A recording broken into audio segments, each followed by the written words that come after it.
Assalamualaikum warahmatullahi wabarakatuh. Di sini kami dari kelompok 3 dengan anggota kelompok Muhammad Siroj Didung Segaf, Naomi Ajitanin Tias, dan Yahya Mikdar Zulfikar akan mempresentasikan hasil diskusi kami mengenai sistem pendukung keputusan untuk penentuan staf terbaik pada himpunan mahasiswa.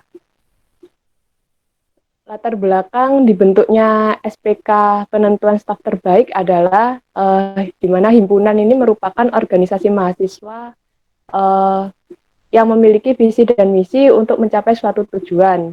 Dalam mewujudkan dan menjalankan visi misi tersebut, Hima memiliki pengurus-pengurus terbaik di dalamnya yang terdiri dari kepala divisi, staf ahli, dan juga staf magang. Untuk memberikan apresiasi kerja pengurus, Hima memiliki suatu program kerja, yaitu dengan memberikan reward bagi staf yang memiliki kinerja terbaik selama masa baktinya. Dalam menentukan keputusan mana staf yang terbaik, dibutuhkan langkah pengambilan keputusan secara cepat, tepat, dan cermat, sehingga dibutuhkanlah sebuah sistem yang dapat membantu menentukan pengambilan keputusan staf terbaik pada Hima atau himpunan mahasiswa.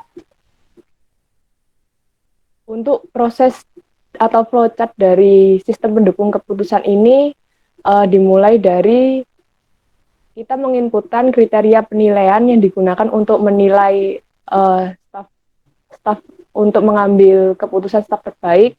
Kemudian kita menginputkan bobot setiap kriteria. Kemudian hasil inputan tadi diproses menjadi bobot alternatif. Kemudian masuk kepada proses normalisasi matriks alternatif setiap kriteria.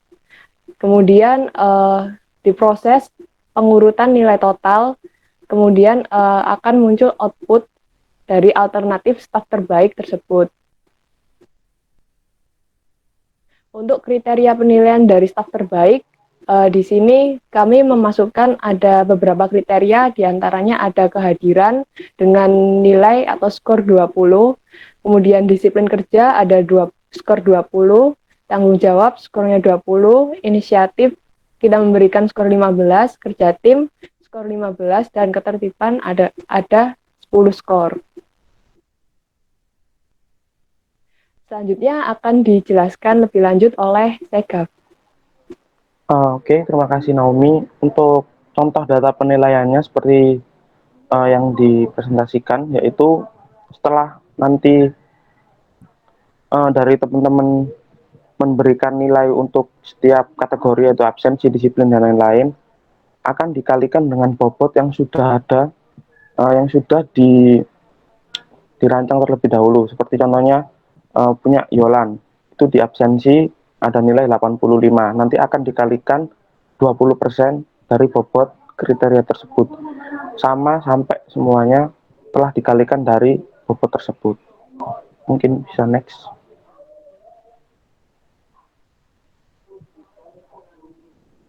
Nah, untuk hasil penilaiannya akan muncul seperti berikut. Setelah dikalikan, maka untuk setiap orang akan ditotal untuk penilaiannya. Seperti punya Yolan, ada absensi, disiplin, dan lain-lain, itu akan ditotal menjadi sebuah nilai total yang akan memunculkan nilai 84,5. Nah, untuk nilai total tersebut akan dibandingkan dengan peserta Hima yang lain. Seperti itu. Mungkin bisa lanjut. Untuk prototipe UI SPK akan dijelaskan oleh Mas Yahya. Baik, untuk prototipe UI SPK kami ini sebenarnya untuk loginnya sendiri hanya ada administrator. Walaupun memang nantinya ingin ditambahkan, maka kita akan menambahkan fitur lagi, yaitu manajemen user, di mana di manajemen user kita bisa menambahkan ada berapa user yang bisa mengakses dari setiap fiturnya. Di sini saya akan menjelaskan yang fitur yang terdapat di administrator. Jadi untuk fiturnya itu ada daftar pengurus yang isinya itu nantinya ada data pengurus secara detail, lalu ada daftar kriteria. Daftar kriteria ini masuk ke daftar kriteria penilaian yang tadi dijelaskan sama Mbak Naomi, beserta juga bobot-bobotnya berapa saja. Lalu ada form input nilai. Di sini form input nilai itu nanti disinkronkan antara data pengurus sama daftar kriteria. Jadi tinggal ketika kita menginputkan, maka hanya tinggal memilih pengurus siapa, lalu kriteria apa yang ingin dimasukkan, dan nilainya itu berapa. Lalu untuk selanjutnya ada analisis nilai. Seperti tampilan, untuk analisis nilai itu terdiri dari 2 tabel dan 4 tombol. Untuk tabel pertama yaitu tabel penilaian kriteria secara keseluruhan dari seluruh pengurus.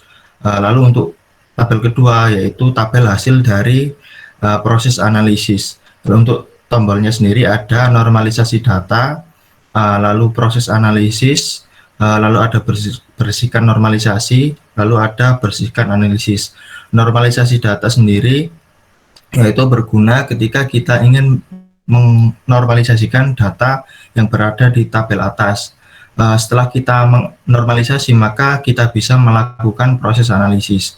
Ketika kita ingin mengubah nilai dari masing-masing pengurus, maka kita harus membersihkan terlebih dahulu data hasil analisis, lalu kita juga membersihkan hasil data normalisasi, karena ketika kita membersihkan keduanya, maka nilainya itu bisa kita rubah dan juga akan ada perbedaan nilai ketika kita sudah melakukan proses analisis ulang.